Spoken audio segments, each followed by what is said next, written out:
Haunted Castle. Hey everybody, Von Klaus here, comic book creator and cultural critic. Big doings in the world of indie comics and in the world of culture war comics. Comics that are meant not to be woke, but to give you an alternative. Brought to you by the Rippaverse. YAIRA has released YAIRA. It's gonna be a hot winter this spring or something is the marketing. They wanted to release in winter. They got it on the last days of winter when it was all sunny outside with birds and flowers and spring was in the air. They released it in March, or they started campaigning in March, and then did this really overly long campaign, and it's finally in hands. And I want to do a little reaction here. I want to talk about the fact that I haven't gotten to read it or review it yet, but I want to actually respond to the reviews of a Rippaverse fan on YAIRA. And I found a cool one. A guy, he seems like a cool guy. You should just subscribe to his YouTube channel. He seems like he's honest. His name is EV Variety.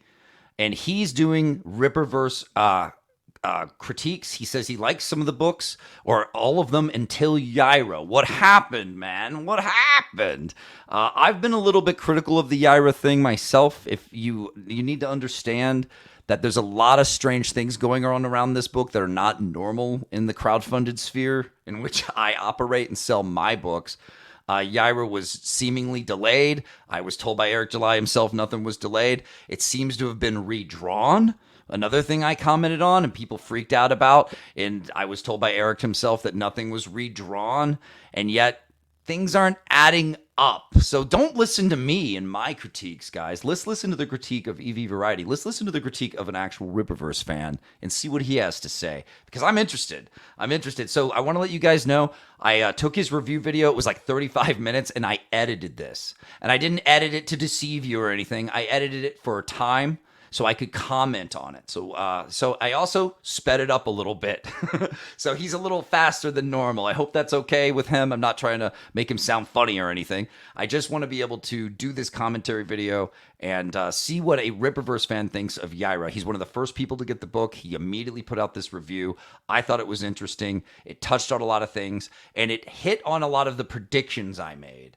The predictions that it was going to be a girl power book, that it's written by two self-proclaimed feminists called the Succubus Sisters, Suska Sisters, and it's basically a character that's all-powerful. At least she seems it. She seems to behave in a villainous way, but I don't know all that for sure, right? Well, let's see what this guy has to say about it. This is going to be interesting. Let's roll. What are my thoughts on YAIRA?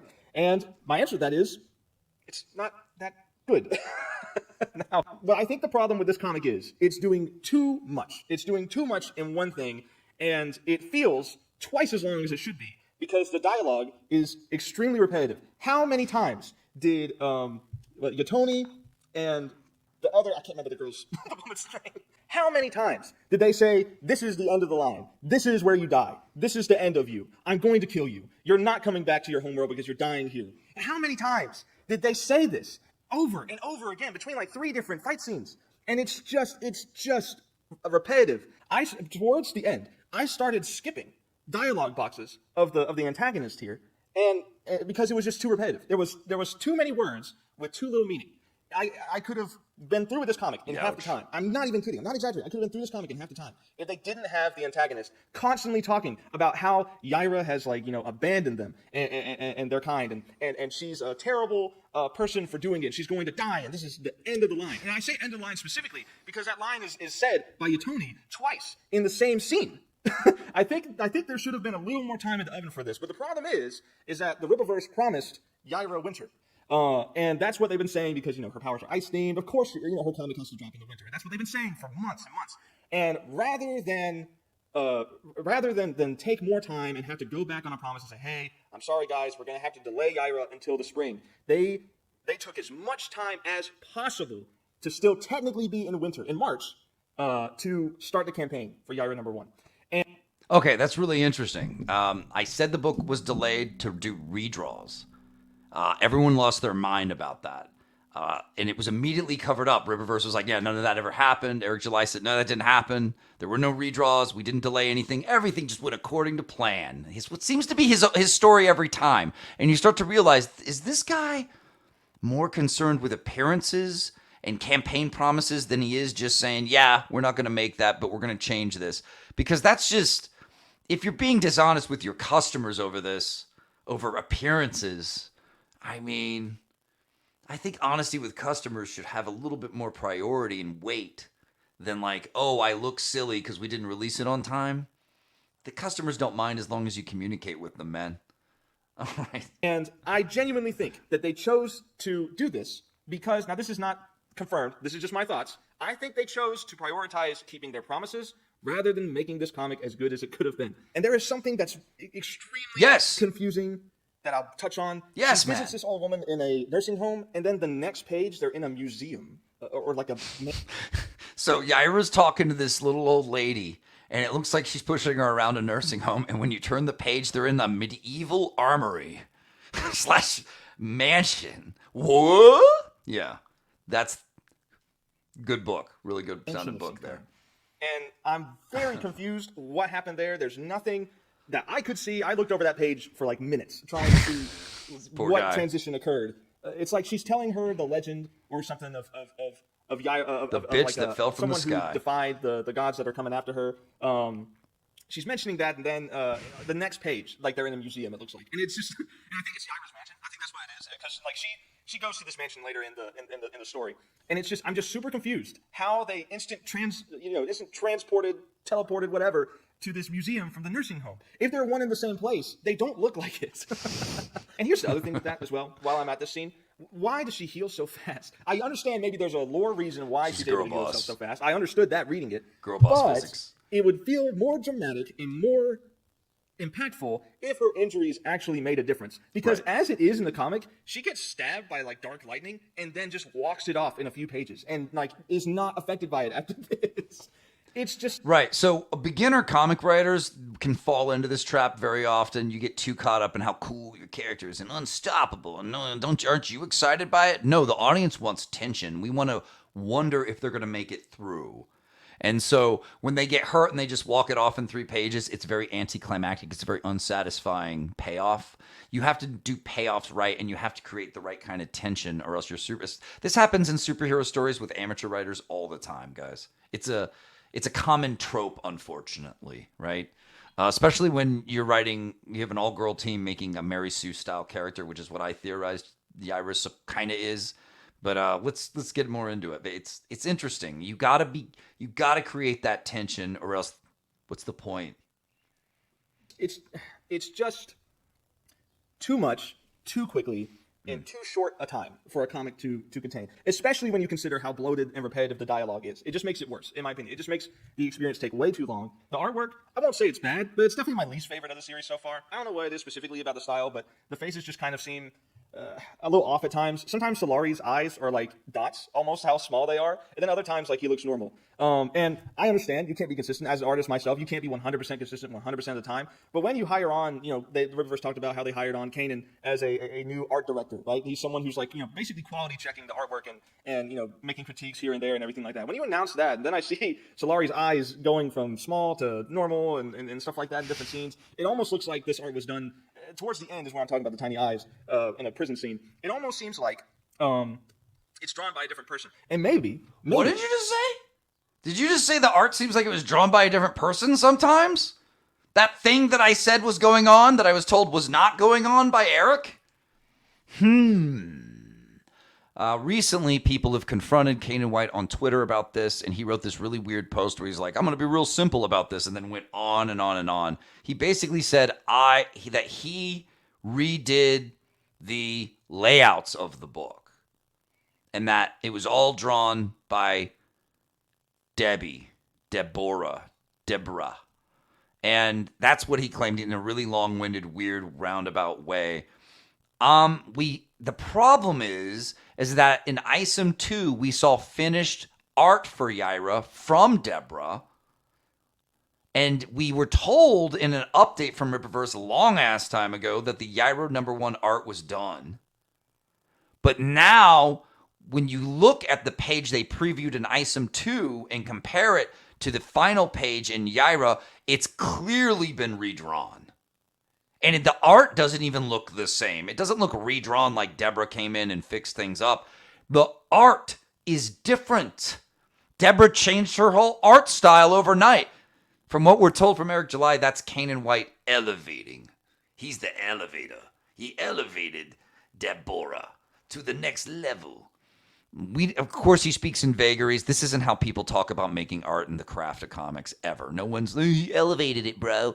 That's how weird televangelist YouTubers talk about it. And that's kind of why I'm always trying to remind people that Eric July is not really he's not a comic creator. He's not a businessman. He's a YouTuber. And all of his behavior is YouTuber behavior. Oh, I got to be dishonest and cover this. I got to cover that. Oh, it's all about my appearance. My glass jaw ego is more important than being honest with my customers, even when it comes to silly things that don't matter, like release dates. He said they had a $2 million stretch goal for the YAIRA campaign. They did not make $2 million, but the $2 million goal was a YAIRA statue, which was supposed to be the big Todd McFarlane statue that they announced and are now selling. But they didn't make the goal. That's okay that they didn't make the $2 million goal. You can still announce the statue and sell it. But Eric said, no, this all went according to plan. This statue with Todd McFarlane is not the $2 million goal statue. It's just some random one we decided to throw in at the last minute of the campaign, like the last few days of the campaign. Does that make sense to anybody at all? Or does that just seem dishonest? I'm telling you, you're lying about things, Eric, that you don't need to lie about. It's gonna come back on you. Customers are not stupid. They are not. You treat them like they're stupid, but they're not. And I'm telling you, not lying about things is way better than lying about them. You think you're saving face? You are not. You were not. No one would have cared if you said, you know what, we didn't make the 2 million goal, but we're releasing this fun statue anyway. Everyone would have cheered. No one would have cared. I wouldn't have cared. Your customers don't care if something's a little delayed as long as you communicate with them. Your customers don't care if you didn't make the 2 million goal as long as you just say, I'm giving you this cool thing. Enjoy it. Not everything needs to be some crazed political cover-up, man. Holy shit. That page with Solari was drawn by Deborah, and maybe the rest of it was quality checked by Kanan. And maybe, and this is just theories, maybe Kanan couldn't get to quality checking everything in time for YAIRA to release. Quality checking, by that he means redrawing it. Now, my theory on it is that it was not redrawn by Kanan White. If you put the YAIRA pages up next to the pages from Alpha Core that were drawn by Joe Bennett is a friend of Deborah. You understand this? They live in the same country in South America. They here they are hanging out together. He came in and he redrew the book, and they delayed the book so that he could polish it up because her art was not up to snuff. If you look at the original YAIRA preview pages from ISOM 2, it's in the back of the book of ISOM 2. You can see this for yourself. It's nothing like what YAIRA, this finished product, looks like. The cross-hatching is Joe Bennett style cross-hatching. The figures and the forms and the way the characters are drawn is all Joe Bennett style, guys. Eric recently made a tweet where he posted a picture from Alpha Core next to a page from YAIRA going, look, our books are high quality. Look at this. And it just looks like 2 pages drawn by Joe Bennett. Like he made a mistake there. Because according to him, Joe Bennett had nothing to do with this. He's not credited in this book. Do you understand? Things are real weird at that Rippaverse, man. It's too weird. It's too dishonest, I would say. Like they promised. What they're basically establishing is that she can do almost anything. She's almost like a Superman type character, right? She's super strong. She's got flight. She can freeze stuff. She can do all this stuff. She's like Superman, right? Or how can I be convinced that she can fail when she can just get stabbed through the stomach and then walk it off in the 3 pages? The other thing I want to say is this is not a hero character. This is not a character who is a good guy. This is someone who I would say most of the comic is also an antagonist. I would say the protagonist of this comic, or not the protagonist, but the heroes of this comic are the Alpha Core. They are the heroes. The Alpha Core. Okay, so YAIRA so far, everything I predicted about her, like she's villainous, she's a girl boss, it's happening. Here it is. It's not coming from me, guys. Those are just my theories. It's coming from a guy who read the book, who's a fan of Rippaverse. All right. Why is Rippaverse obsessed with characters that are just, for lack of a better word, evil? I mean, let's see. Isom goes around beating up and threatening people who disrespect him.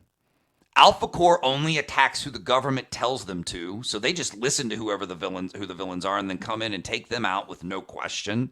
They'll come and take you out if they're fucking told to. And they don't stop crime. They don't stop low-level crimes. That's for the cops to deal with. You know how that's where a lot of superhero stories are born from Batman to Spider-Man, everything, is that the cops can't deal with it. So they need the superheroes. But no, Alpha Corps just attacks who the government tells them to. Now, YAIRA is a girl boss who's invincible, who just does whatever she wants and hurts whoever she wants, puts people in mass danger, doesn't give a shit. What is going on? Gooding won't save you unless you pay him a monthly fee. You know, like Netflix. You can't make this shit up. This whole universe is full of assholes that are selfish and not aspirational. No aspirational characters here. It's not like all the characters have to be goody two-shoes, but they're all strangely like selfish. They're all bizarrely in control of the government controls them, or they're just, no, you got to pay me before I'll save you with my robot dog. What the fuck? It's insane. And then they market them and draw them as like flying through the sky, happy. Oh, how aspirational. Aren't you excited? Then you read the book and they're just these awful fucking people. It's crazy. They're the ones who are trying to actually like stop YAIRA from just blowing up oil rigs. So guys, apparently there's a scene in this YAIRA book where YAIRA says, don't fucking mess with Texas, and then blows up a bunch of oil rigs, hence destroying the Texas economy. I'm sorry. You can't. Don't mess with Texas, motherfucker. And then she just torches the Texas economy. When you blow up oil rigs, the fire will go down into the earth, burning the oil underneath it, causing forever fires that will destroy the land and the cities around it and destroy their economy. But you don't mess with Texas. Thanks, YAIRA. Thanks a lot. Maybe you need to get the fuck off our planet already, you destructive fucking frigid hoe. Yes. Because of the way that she goes about things, because the way she puts, human life in danger all the time, I'm not even rooting for her. I don't even think. I love this guy. Please subscribe to this dude. Talk about in an era where all these other Rippaverse fans are like, we must lie to cover for our master. And all these creators out there, don't think I don't see you, you fucking sellouts. You absolute bores. You zero integrity clown fucking shoe people. I see you thinking you're going to get some of that Rippaverse money. You're not. You guys, and they lie and they attack you for Eric. You're attacking comic book creators like me for a guy who lies to his customers, who's just another YouTuber playing games, trying to emotionally manipulate people into thinking if you give him money, you'll somehow be great too, or be part of his greatness. Guys, there's nothing great about what's going on at Rippaverse, all right? This YAIRA to me has been like, it's the final icy, frigid bitch nail in the coffin right here. When we have a guy who's buying all the Rippaverse books saying this about YAIRA, I mean, oof. I think that she should come out of this as the victor. I don't even want to see her really succeed. I think it would be for the best of the Rippaverse world, the Earth, to for her to return to her world. Yes. In my opinion, just from what you've shown me in this comic, I think she's kind of a menace. I think J. Jonah Jameson would be having a stroke if he saw her compared to Spider-Man, So people will say, oh, but she's supposed to be an anti-hero. How many anti-heroes do you know that fly around with blonde hair and blue and gold outfits going, oh, I'm fancy free and I do what I want. I'll do what I want. I'm far too carefree. That's what they wrote about her. They were like, she's far too carefree, this crazy YAIRA. She's supposed to be, they call her a wild card. They've called her a femme fatale. They've called her an anti-hero. They've changed what YAIRA is more times than I can count. And really, she's just the classic feminist trope of the selfish asshole woman who does what she wants, thinking there's no consequences. And then there are consequences, So readers are like confused, especially if you thought you were buying a non-woke book. I would be going, I just got sold a bunch of woke shit. And then the end with like freaking Neptune. I'm like, what the heck is going on, bro? You want to tell Neptune me that everything I just apparently. watched, she gets saved by freaking Neptune? Yeah, sure. It's Boring. probably like, in the grand scheme, it's probably fine. But I'm just like, I literally just said like, what the hell? Whenever I was reading this, like I said it out loud. I'm just like, what the hell is going on, man? This poor guy.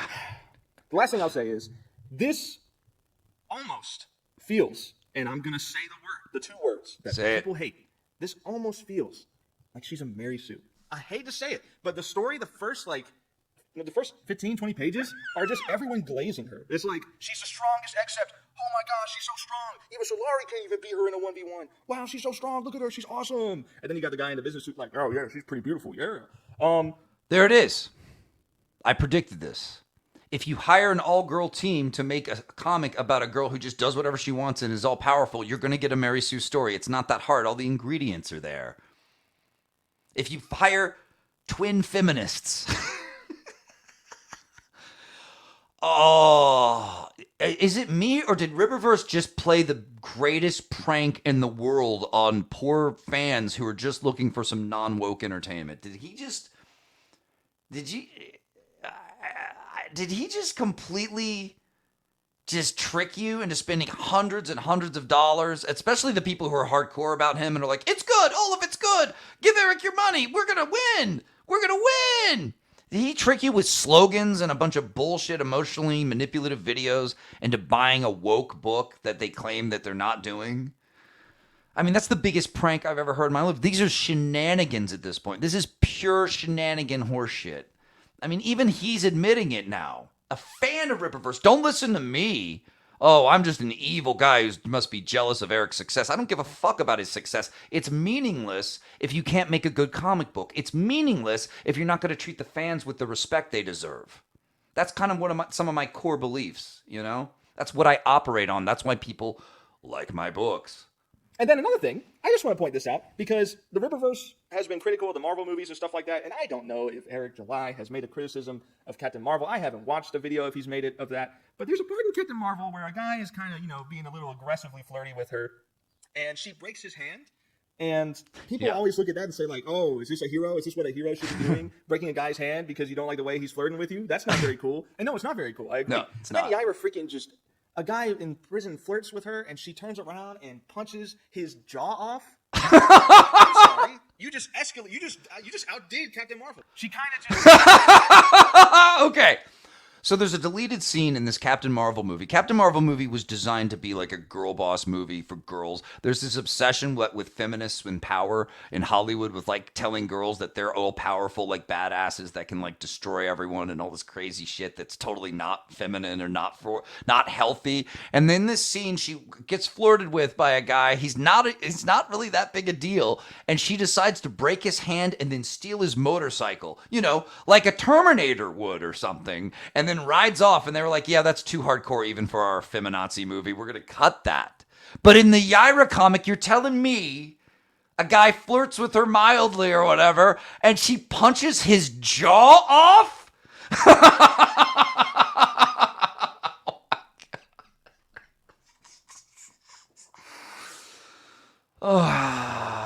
I'm glad I quit smoking so I have the lung capacity to laugh at this. Oh my God, I can't believe this shit. This is okay. You get it? I mean, like we said, guys, Mary Sues don't take kindly to getting hit on. They're gonna punch you. They're gonna rip. They're gonna steal your motorbike. And it's not entertaining. It's not. No one thinks that's cool. Anyone who thinks that's cool, I think you've got a problem. I think you've got mental problems. You take pleasure in people being unfairly hurt and destroyed over flirting? What is this? You can't flirt with a woman or she's going to rip your lower jaw off shit. What is that? Like, what are men supposed to get? These are mostly male readers of comic books, of superhero stories. Like, what do we get out of this? What do we get? Telling us not to flirt with women? You guys love it when we flirt with you. You love attention. What, are you kidding me? Anyway. Oh, this is insane. I love it, though. I love how honest he is. He didn't have to be honest. There's so many people on Twitter who are like, our whole game is we lie for Eric July because we think it's going to pay off someday. But this guy, real fan, buys the books. That's totally cool by me. Buy what you like. But he's being honest, and I just respect that. It feels like she's a Mary Sue a little bit. It just feels like to me that they spent so much time talking about how crazy strong this character is. And they do back it up, right? You definitely do get to see how strong she is. But it feels like they spent all this time building her up. Not only is she super strong, not only is she, got all these cool powers and stuff, but she's also extremely intelligent. She's also 7 foot tall. She's also, immortal almost. It's like there's She so shits much gold. for her character And, that actually, in my opinion, it makes Superman look like a wimp. And it's to Damn. me, those characters that don't have any kind of weaknesses, it just seems to be to me just like I don't really care about this character. It makes me just not really care. There's no tension. Much about these types. I There's no probably would stakes. have bought it on sale. I don't think I would have paid full price for this comic. Not because the art is so terrible, or not because the writing is so terrible. It's not terrible, but it's just not good, in my opinion. It's just not. It's not good. And let me just say this too, not to throw shade, but the Saskas. What are they most known for? Horror and porn. I don't think they were the best pick for this. Okay, for those who don't know the horror behind the scenes of Rippaverse, Eric July made a non-woke comic book company. He's claimed himself, we are not anti-woke. But here's how I look at it. That's true. I get what he's saying. You don't have to make anti-woke books, but you make non-woke books, which is part of how you are, your actions are anti-woke. To counter the woke, to be anti-woke is to make non-woke books that just give people good old-fashioned hearty entertainment with fun characters and payoffs. We need new original stories and ideas. Hollywood is completely tapped out. They're done. They're done. They're tapped. It's time for us to get in there and be the new culture, the new stories and characters that people care about and talk about and get into. And you know what? Eric came in and he has become in the limelight because of how much money he's made. People assume it must be good, assume he must have made good stuff because of the money. They don't get that he's just completely ripping you guys off by making entertainment that it's just not good. It's not good at all. So, I don't know. Job. It feels like they had a little too much creative. The Suska, oh yeah, and I needed to go off about this. The Suska sisters were one of his more controversial hires. I would say his most controversial hire. They came in and everyone was happy about it. I thought they were just cool horror creators, and I was like, this is awesome, good for them. Like they're making horror, but they're working for Rippaverse, whatever. I didn't think much of it. I was like, this is gonna be great. And then it's revealed that they make torture porn. And no, I'm not talking about like torture porn as in like slang. I mean the real thing. And no, I'm not talking about like horror movies with fake props and fake blood. No. They rent hotel rooms and they torture women for pleasure. Do you understand? They made could you imagine I want to do a non-woke company and we hired these sisters and it turns out they made a bunch of torture porn. And then Eric has to stand by that. I don't give a damn about what they used to be doing. Well, customers do, you fucking idiot. Customers care. Hell, the other people that work at Rippaverse probably care.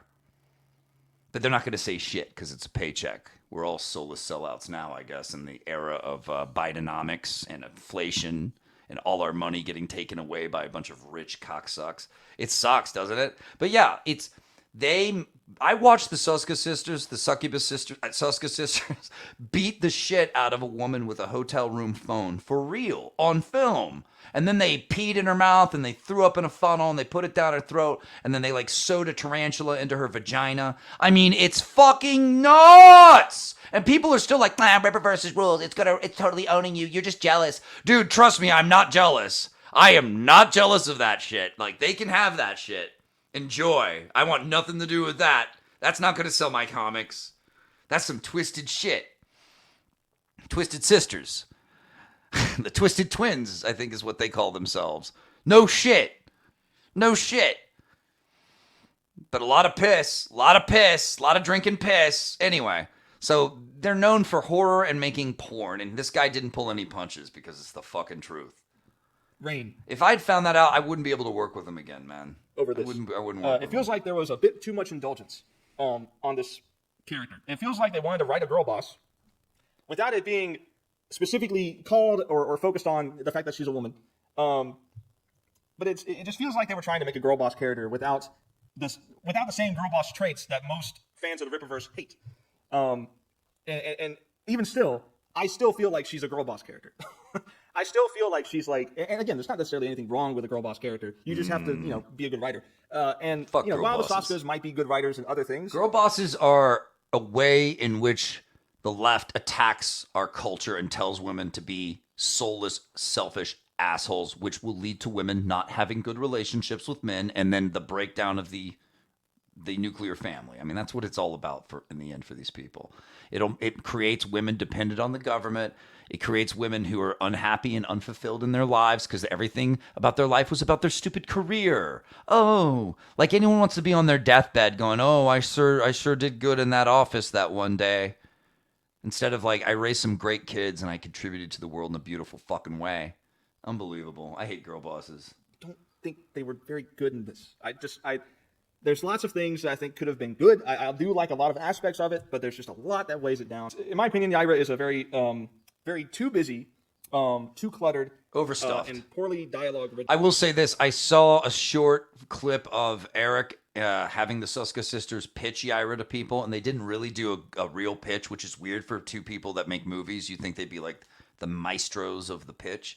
But they didn't really pitch it. They instead said, we fit about 150 pages of content into 90. And I'm just going, oh my God, that's a creator myself. I was like, that's not a good sign, guys. That's not something to brag about. That's something that's going to throw off readers. And apparently it threw this guy off. So, whoops. Story. There are aspects of it that are really good. The fight scenes are pretty decent. The sort of lore that's established is interesting. It's just there's too much of it. I'm just not really interested in YAIRA. When YAIRA 2 drops, am I going to buy it? Probably not. And honestly, I might not even buy Blood Ruth because I've had such a sour experience from the writing. I don't trust the Saskas to write what good dialogue for the Blood Ruth comic. But they will tie you up and put something up your ass. YAIRA. And my answer to fans of the Rippaverse hate. So he's not coming back for the Suska sisters' work. What are you going to do? What are you going to do? You're losing customers with this shit. Why did you make a girl power book made by feminists in your non-woke company? Exactly. Why would you do that? Why would you do something like that?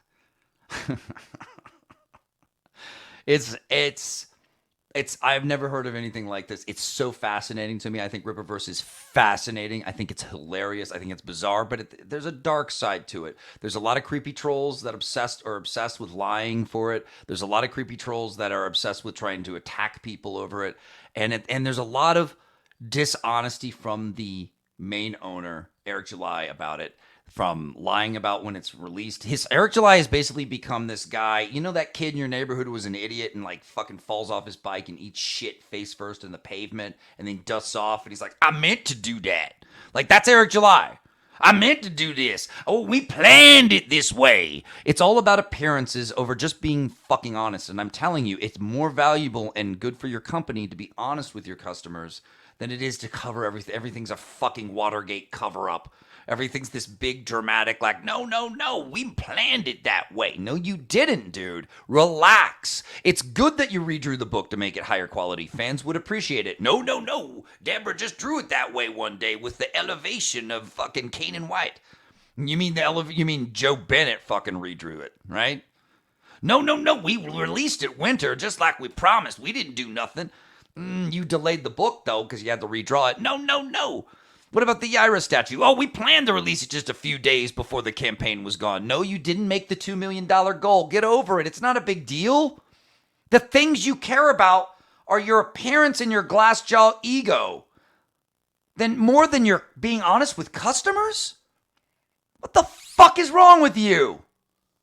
Unbelievable. I'm a creator myself, and to me, my integrity and my honesty with my customers is more important than fucking like, oh, but did I look like a doofus on the internet for a day? Who cares? Anyway, thank you. I want to thank EV Variety for a good, honest review. I did clip it a bit, so go watch the full thing on his channel if you want. Subscribe to him. And I want to appreciate you guys for tuning in. I was proven right on this one. I'm not always right, and if I'm wrong, please feel free to correct me in comments. I'd rather hear it from the fans and be corrected on things and get my shit right rather than worry about, just my ego and always pretending to be right just to sell you a fucking brick of shit on the internet. That's not how I roll. I like the truth. The truth is a lightsaber that cuts through everything. And in this case, we were right. I mean, YAIRA was clearly redrawn. If you go and look up Deborah's art like a gallery of her work. It looks more like the ISIM 2 preview than it does the final product of YAIRA. It has none of the cross-hatching that's very reminiscent of Joe Bennett's work in Alpha Core. You can compare them for yourself. It's all there. It's all there. These are just my opinions. If you don't like them, I don't really give a fuck. Deal with it. But guess what? Rippaverse has now released what I would say is a Mary Sue book. They've released a book that has, in my opinion, betrayed what a lot of customers have given them thousands and thousands, millions of dollars for. They have lied about it the whole time. They do not treat you guys with the respect you deserve, and I just think that's wrong. And YAIRA sounds like an awful read. It sounds like this long, forever going pain in the ass to read about a villainous character that you hate. I mean, let's hold on. Let's take a quick moment to look at Rippaverse characters. None of them are aspirational, but more than that, I noticed something. They're all like really rich and well off. All of them. Isom doesn't just live on a ranch alone, which could have been cool and kind of like his fortress of solitude. You see him with his superpowers, maybe with a giant oversized spool of barbed wire, putting up a fence of barbed wire. Literally, it's like a metaphor for him fencing himself off from the world. And he's just like, he's handling it. He's handling cattle by himself, like Paul Bunyan style, all strong, handling all these cows, whatever. That could be cool. But no. All these characters are basically just different versions of Eric. So instead, he runs a ranch with a lot of farm hands who work on it, and he oversees a business and workers and business. In case Eric July only talks, he's the most boring comics YouTuber I've ever seen in my life. He just talks about business all the time. I can't think of anything more sleep-inducing than just some guy who's more talking about business than good characters and stories. It's insane to me.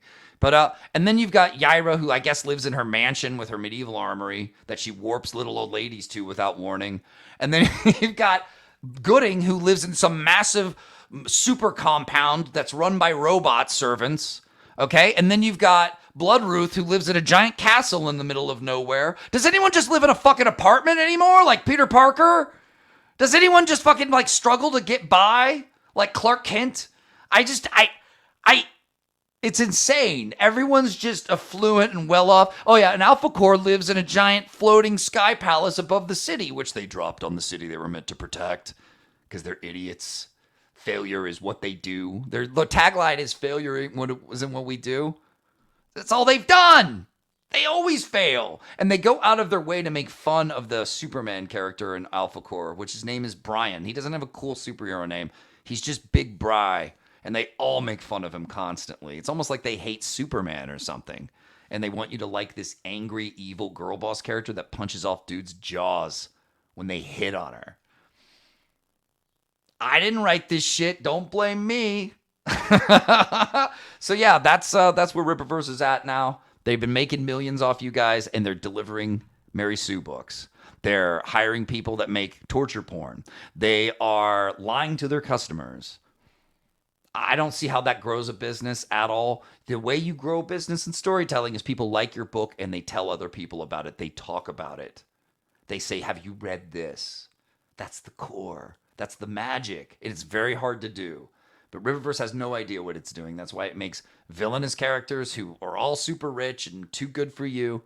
And that's why people aren't having a good time. There's no fun to be had. And if you think you're going to have fun, go watch some of Eric July's videos where he just talks about business nonstop. You'll be bored out of your fucking mind. They also released a YAIRA live action trailer that, I mean, frankly, it's going to be a meme and made fun of long after Eric July's even dead. It's just going to be there, and people are going to find it, and they're going to go, what the fuck is this shit? And move on. Anyway, I'm Vaughn. I make good comic books. You should check them out. I'm shipping my newest one right now, KITARU Witch Hunter.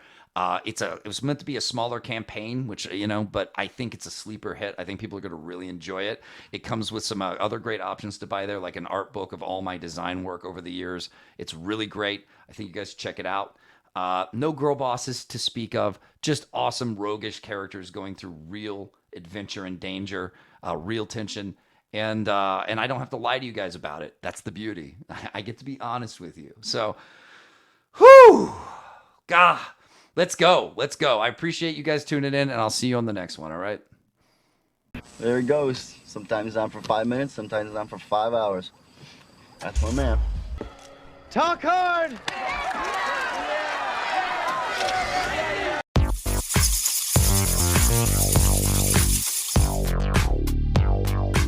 Vaughn's Haunted Castle.